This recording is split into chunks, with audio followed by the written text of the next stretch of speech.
Welcome back to AskAPop. Today we're talking about the greatest love story. Going to talk about it today, and it's the best-selling one on the planet. It's been there for years, heck, decades, centuries even.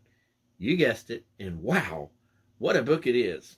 Actually, it's 66 books, and let's take a look at some of the different forms of love that's in it. Right off the jump, it had God realized that Adam needed to have a partner. So he literally made him the perfect mate. And then God loved Noah so much that he decided to give the entire world another shot through Noah's family. And then after that, there's Abraham and Sarah and Jacob and Ruth and Mary and Elizabeth and so many other examples of love in the Bible that heck, I could be here for days just talking about all of them, and I don't think anybody wants that. So I'm going to kind of abbreviate it here, but you can sit down and read it for a long time.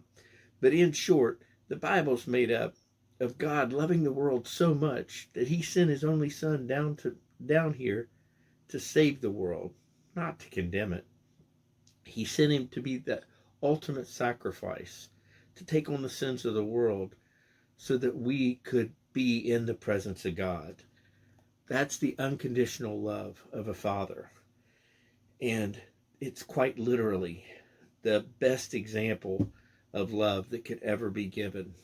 And before I could go on to the next part of the AskAPop, I want to give a little bit of a personal confession or aside for you.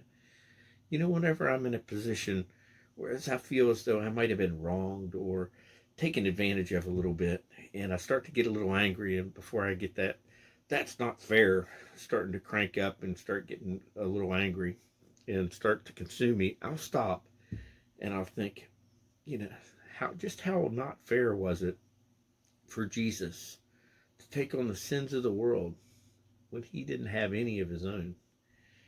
And that definitely makes me stop and put things into perspective. Okay. Confession aside, now on to the finale of this AskAPop. Did you know that there is an actual love story in the Bible? If not, you might want to check out Song of Songs or Song of Solomon, depending on the Bible version that you have. It's a really awesome read, and I figured it was, coming up on Valentine's Day, I thought it would be neat to share that with you guys. Anyway, God bless you all.